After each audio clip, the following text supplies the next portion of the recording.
करते हैं then after क्या होता है, ऊर्जा का क्या होगा, निर्माण होगा। नहीं, अच्छा श्वसन में भी हम आपको बताए कि एक होता है वायवीय और एक क्या होता है, अवायवीय होता है। हम आपको ये भी बताए कि जब भी हम लोग श्वसन का अगर रासायनिक समीकरण देखते हैं तो हम लोग देखते हैं कि ये जो ग्लूकोज है ना, ये ग्लूकोज मिलता है ना, किसके साथ मिलता है बताओ, ऑक्सीजन के साथ मिलता है ना।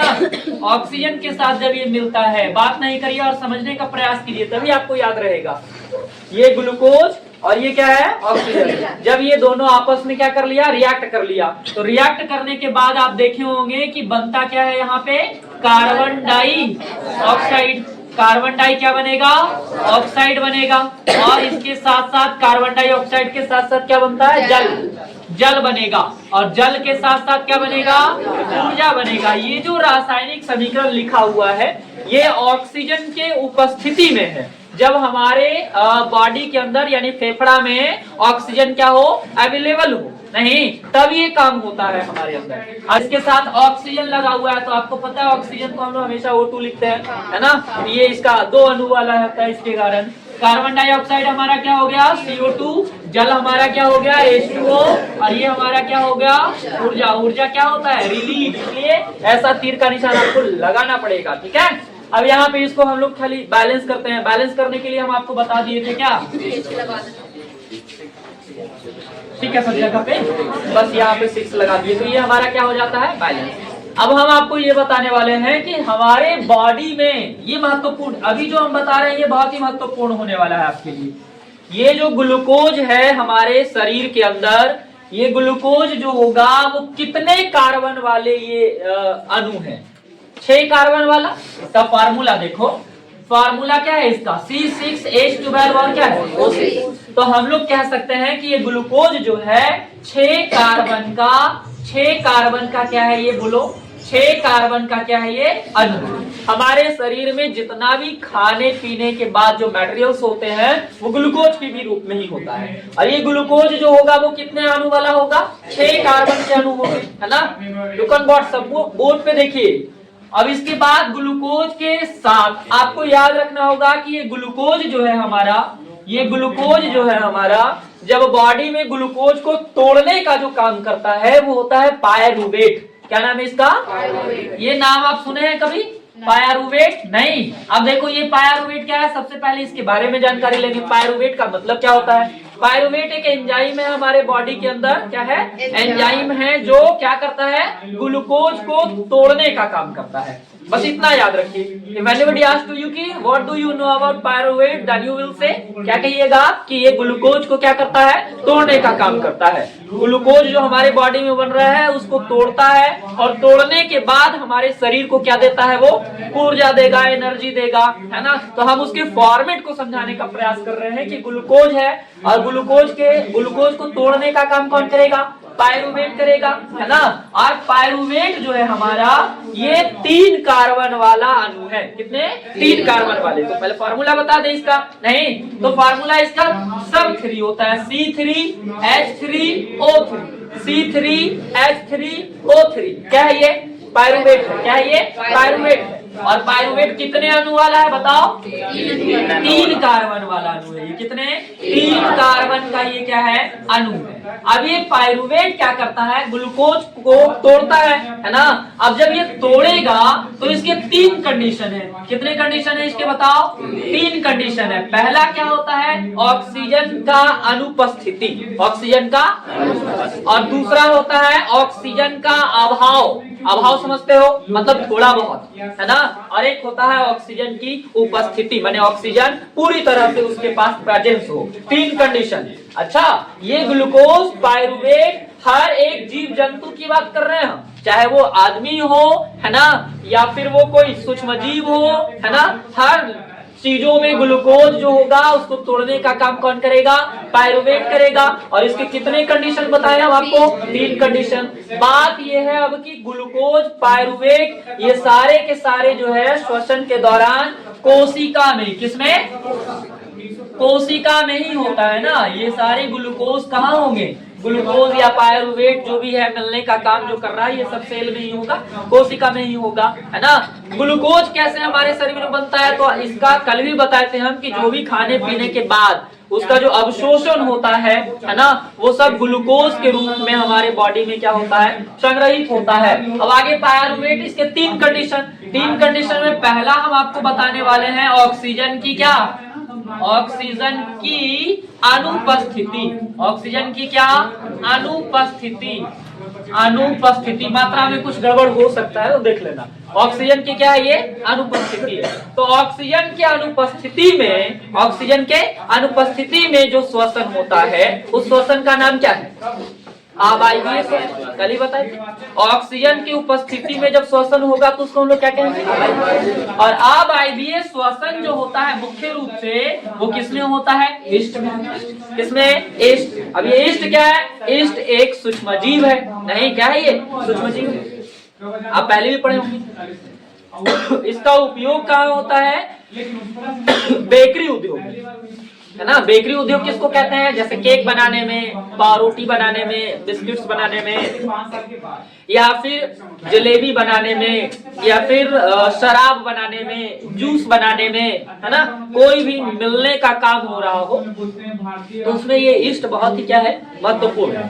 ठीक है, तो ईस्ट में क्या होता है कि ग्लूकोज को जब पायरुवेट तोड़ता है तब ये बदलता है इथेनॉल में। क्या चीज में बदलता है, याद रखना। ये ईस्ट का काम क्या है, ये ईस्ट का काम क्या है, ये जो है ग्लूकोज को पायरुवेट के जब इसको तोड़ता है तब ये बदल देता है किसमें, इथेनॉल में बदल देता है। किसमें बदल देगा, ये इथेनॉल में बदल देगा, याद रखिएगा। और इथेनॉल के बाद, है ना, इथेनॉल के साथ साथ कार्बन डाई ऑक्साइड, और इसके बाद बनाता है ये क्या, इसके बाद बनाता क्या है, ये ऊर्जा।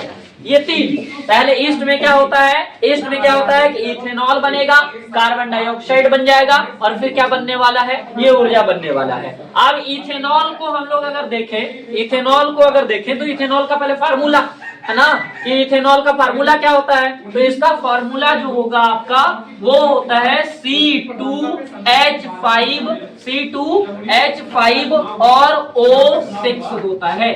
C2H5 और O क्या होता है, 6। ये क्या है, हमारा इथेनॉल है ना। अब ये इथेनॉल जो है 2 कार्बन वाले हैं, कितना कार्बन वाला है, 2 कार्बन वाला अणु।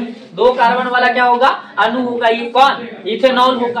तो इस प्रक्रिया को ही कहते हैं हम लोग किण्वन। इस प्रक्रिया को क्या कहते हैं, किण्वन। जब ग्लूकोज को पायरुवेट तोड़ देगा, है ना, और ईस्ट क्या करेगा, इसको इथेनॉल, कार्बन डाइऑक्साइड और ऊर्जा में क्या करेगा, बदल देगा, तब ये प्रक्रिया क्या कहलाएगा, किण्वन।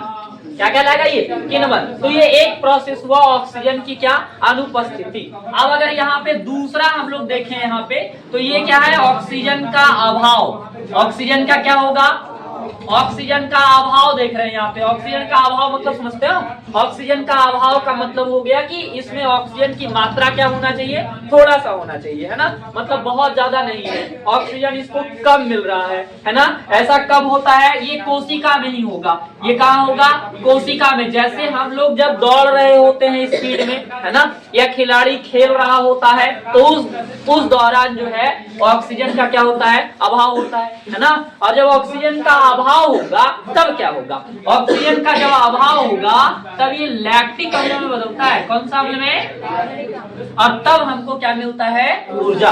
लैक्टिक अम्ल में बदलता है और इसके बाद हमको क्या मिलता है, ऊर्जा मिलता है ना। तो ये लैक्टिक अम्ल जो है हमारा, ये 3 कार्बन वाला अणु है। कितने कार्बन वाला, 3 कार्बन वाला, जिसका फार्मूला होता है C3H6H5O6 होता है, C3H5 और O6। तो ये लैक्टिक अम्ल कितने कार्बन वाला, 3 कार्बन वाला हो गया। अब अगर हम लोग 3 नंबर में बात करें, तीसरा नंबर में यदि बात करें, तो यहाँ पे आ जाता है हमारा ऑक्सीजन की क्या, बताओ, ऑक्सीजन की क्या, उपस्थिति।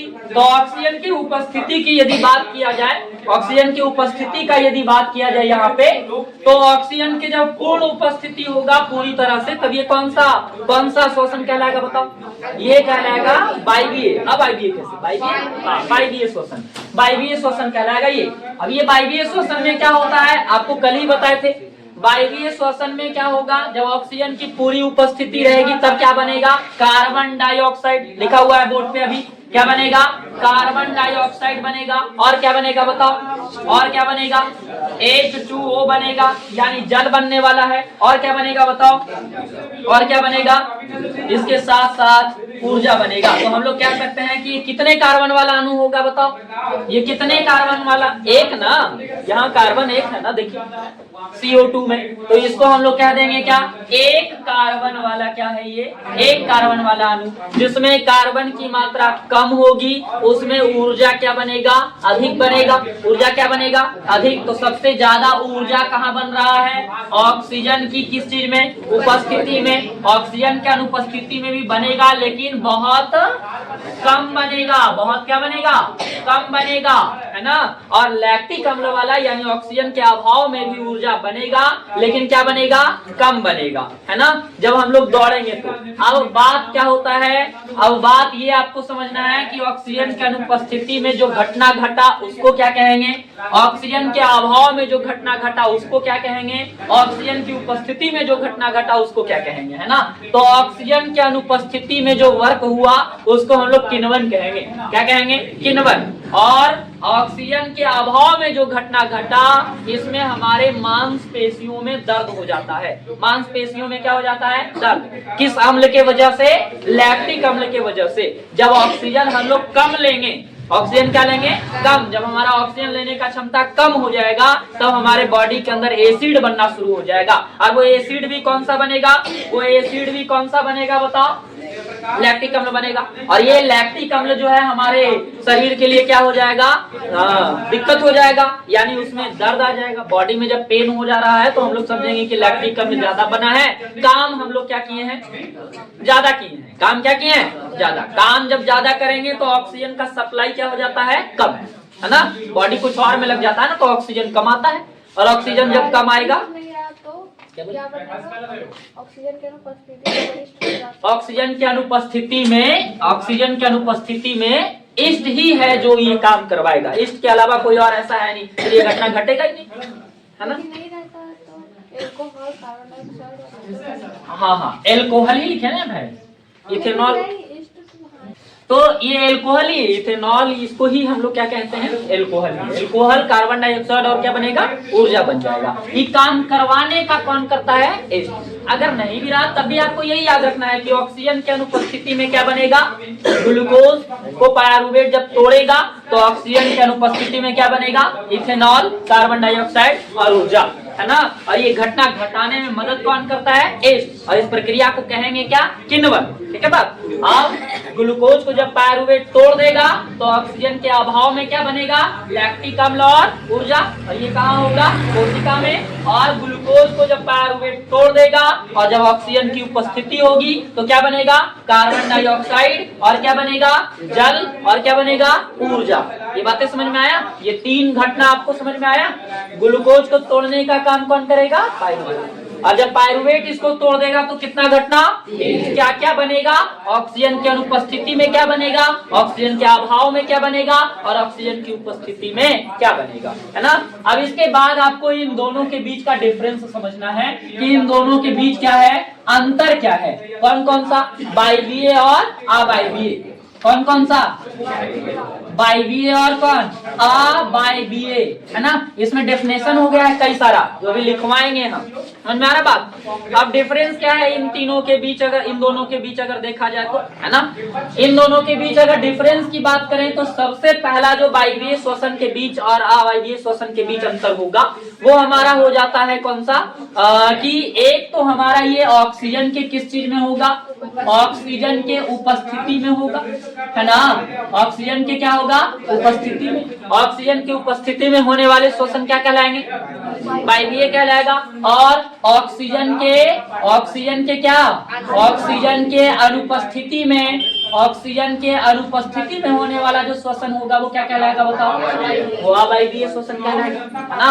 अब आपको ये ख्याल रखना होगा कि जो हमारा वायवीय श्वसन है ये माइटोकॉन्ड्रिया में क्या होता है, माइटोकॉन्ड्रिया में पूर्ण होता है। कहाँ होता है, माइटोकॉन्ड्रिया में पूर्ण होता है। आपको पता होना चाहिए कि हमारे शरीर में जो भी ऊर्जा बनता है ना, वो ऊर्जा एटीपी के रूप में, कल ही आपको लिखवाया गया था, वो ऊर्जा किस चीज में, एटीपी के रूप में कहाँ जमा होता है जाकर के, वो एटीपी के रूप में कहा, माइटोकॉन्ड्रिया में जाकर जमा होता है। कहाँ जमा होगा वो, माइटोकॉन्ड्रिया में। माइटोकॉन्ड्रिया कहाँ उपस्थित होता है, तो ये कोशिका में उपस्थित होता है। माइटोकॉन्ड्रिया कहाँ उपस्थित होगा, कोशिका। आप 9वीं कक्षा में बहुत बढ़िया से पढ़े हैं कि कोशिका का संरचना क्या है, तो इसमें था कोशिका झिल्ली, कोशिका द्रव और केंद्रक। नहीं तो कोशिका द्रव में ही, किसमें, कोशिका द्रव, इसी का नाम जीव द्रव है। कोशिका द्रव का ही नाम क्या है, जीव द्रव है। साइटोप्लाज्म इसी को कहते हैं इन इंग्लिश, ठीक है। तो कोशिका द्रव में कई सारा अंग होता है, कई सारा अंग होता है। फॉर एग्जाम्पल अगर देखा जाए तो लाइसोसोम नहीं, सेंट्रोसोम नहीं, इसी में होता है अंतःप्रदवयी क्या, जालिका, इसी में गोल्जी काय होता है, इसी में हमारा होता है माइटोकॉन्ड्रिया। और माइटोकॉन्ड्रिया हमारे पूरे सेल में प्रत्येक कोशिका में होता है। और माइटोकॉन्ड्रिया का ही काम है कि उसमें ऊर्जा को क्या करता है, वो संग्रहित करके रखता है, ताकत को। और वो किस रूप में संग्रहित करके रखता है, एटीपी के रूप में संग्रहित करके रखता है। नहीं, और समय समय पर जरूरत पड़ने पर वो माइटोकॉन्ड्रिया ब्रेन से जो है बातचीत करके हम लोगों को उतना एनर्जी प्रोवाइड करता है जितना हम लोगों को चाहिए। फॉर एग्जाम्पल जैसे अभी हमें बोलना है तो कितना एनर्जी लगा रहे हैं हम, ये कैलकुलेट करेगा कौन, हमारा ब्रेन। और कैलकुलेट करके किसको बोलेगा, माइटोकॉन्ड्रिया को। नहीं, और माइटोकॉन्ड्रिया क्या करेगा, उतना पावर निकाल के हमारे, है ना, आवाज निकालने में क्या करेगा, मदद करवाएगा। इतना ताकत इसको चाहिए। और अगर ब्रेन और माइटोकॉन्ड्रिया के बीच का ताल्लुक खराब हो गया, दोनों में अनबन अगर हो गया, तो कोई काम करने में हम लोग क्या करेंगे, गड़बड़ी करेंगे। नहीं, जैसे पागल जो थोड़ा हो जाता है बाई माइंड अगर कहें तो उसका माइटोकॉन्ड्रिया और ब्रेन, इन दोनों के बीच के संपर्क क्या हो जाता है, थोड़ा सा खराब हो जाता है। अब वो देखिए कोई काम पागल के भांति करता है, नहीं, जिसमें कम ताकत चाहिए उसमें ज्यादा ताकत लगाएगा, चिल्लाएगा बिना मतलब का, नहीं, एक दूसरे से बात भी ऐसा करेगा जैसे लग रहा है पूरा गांव सुन रहा हो। इसका मतलब उन दोनों के बीच का कनेक्शन क्या हो गया है, खराब। माइटोकॉन्ड्रिया को कितना ताकत निकालना चाहिए, इसको इंस्ट्रक्शन देने वाला व्यक्ति कोई नहीं है, इसके वजह से ऐसा होता है। दूसरा हम यही बता रहे थे, माइटोकॉन्ड्रिया को ही डिफाइन करने में इतना टाइम लग गया। माइटोकॉन्ड्रिया में ये क्या होता है, पूर्ण होता है। याद रखिएगा कि वायवीय श्वसन कहाँ पूर्ण होता है, और अवायवीय श्वसन का पूरा घटना कहाँ पूर्ण होगा, कोशिका द्रव में। कहाँ, कोशिका द्रव में। या कोशिका द्रव को ही हम लोग क्या कहते हैं बताओ, जीव द्रव कहते हैं। क्या कहते हैं, जीव द्रव कहते हैं। अब इसके बाद इसमें जब तीसरा नंबर पर हम लोग आते हैं, इसमें तीसरा नंबर पर अगर आते हैं तो इसमें क्या होता है, ग्लूकोज का क्या, ग्लूकोज का पूर्ण विखंडन होता है। विखंडन समझते हो ना, माने पूरा बढ़िया से टूटता है, ऊर्जा का निर्माण पूरा ढंग से होता है। किसमें, वायवीय में या अवायवीय में, वायवीय में। और इसमें क्या होता है, इसमें ग्लूकोज का पूर्ण विखंडन नहीं होता है, अपूर्ण विखंडन होता है। इसमें क्या होता है, अपूर्ण विखंडन इसमें होता है। अब आपको ये याद रखना होगा आगे इसमें कि इसमें क्या होता है कि ग्लूकोज का एक अणु, क्या, ग्लूकोज का एक अणु जो इसमें है, ग्लूकोज का कितना अणु, एक अणु जो है वो 38 एटीपी का निर्माण करता है। वायवीय श्वसन में ग्लूकोज के पूर्ण विखंडन के बाद ग्लूकोज का एक अणु कितना एटीपी, 38 एटीपी का निर्माण करता है। जबकि अगर अवायवीय में आएंगे तो यहाँ पे जो है ग्लूकोज का जो एक अणु होगा वो मात्र 2 एटीपी का क्या करता है, 2 एटीपी का क्या करता है, निर्माण करता है। तो आपको खुद पता चल रहा होगा कि यहाँ पे जो क्या हो रहा है, यहाँ पे ऊर्जा ज्यादा निर्माण हो रहा है, एटीपी क्या बन रहा है, ज्यादा बन रहा है। अगर इसमें हम लोग पांचवा डिफरेंस की बात करें तो ग्लूकोज का पूर्ण विखंडन होने के बाद लगभग 673 केजी कैलोरी का ये निर्माण करता है। कितना, 673 कैलोरी ऊर्जा का क्या करता है, ये निर्माण करता है ग्लूकोज के एक अणु का जब पूर्ण विखंडन होता है तब। लेकिन अगर इसमें बात करें, अब IBA में बात करें तो मात्रा 21 kg कैलोरी जो है, 21 कैलोरी जो है ऊर्जा का क्या करता है, ये निर्माण करता है। तो ये 5 डिफरेंस आपको समझ में आया। बहुत ही आसान तरीका से आपको बताए हम पांचों। इसमें क्या है, पहला क्या था बताओ, पहला क्या था, ऑक्सीजन की ये क्या होगा, उपस्थिति में होगा। और जबकि वायवीय श्वसन ऑक्सीजन की उपस्थिति में, जबकि अवायवीय श्वसन क्या होगा, ऑक्सीजन के अनुपस्थिति में होगा। और दूसरा हम बताएं कि वायवीय श्वसन की पूरी प्रक्रिया, वायवीय श्वसन की पूरी प्रक्रिया कहाँ पूर्ण होगी बताओ, माइटोकॉन्ड्रिया में पूर्ण होगा। जबकि अवायवीय श्वसन की पूरी प्रक्रिया कहाँ पूर्ण होगा बताओ, ये होता है पूरा कोशिका द्रव में, या फिर इसी का नाम क्या हो जाएगा, जीव द्रव में हो जाएगा। उसके बाद हम आपको बताए 3 नंबर में कि वायवीय श्वसन में ग्लूकोज का क्या होता है बताओ, ग्लूकोज का पूर्ण विखंडन होता है। पूर्ण याद रखना है, क्या होता है, पूर्ण माने पूरा पूरी, है ना, पूरा पूरी इसमें ये क्या हो जाता है, टूट जाता है। लेकिन अगर हम लोग अब IBA में देखें तो ग्लूकोज का क्या होता है, यहाँ पे अपूर्ण विखंडन होता है। क्या होता है, अपूर्ण विखंडन होता है, माने कम, क्या होता है इसमें, कम होता है, पूर्ण नहीं होता है बल्कि अपूर्ण होता है, ये याद रखना होगा।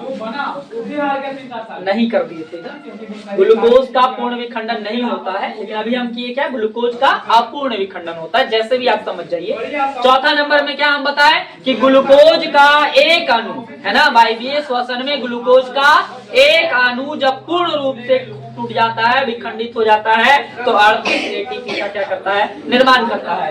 जबकि ग्लूकोज का एक अणु वायवीय श्वसन में जब अपूर्ण रूप से जब विखंडित होता है तो कितना, 2 ATP का निर्माण करता है। और अगर यहाँ बात करें कैलोरी का, तो वायवीय श्वसन में ग्लूकोज का जब पूर्ण ऑक्सीकरण होता है, विखंडन की जगह ऑक्सीकरण भी बोल सकते हैं ध्यान से, तो यहाँ क्या हो जाएगा, 673 kg कैलोरी ऊर्जा का क्या करता है, ये निर्माण करता है। और जबकि क्या करेगा, अवायवीय श्वसन में कितना, अवायवीय श्वसन में कितना, 21 kg कैलोरी का क्या करेगा, निर्माण करेगा।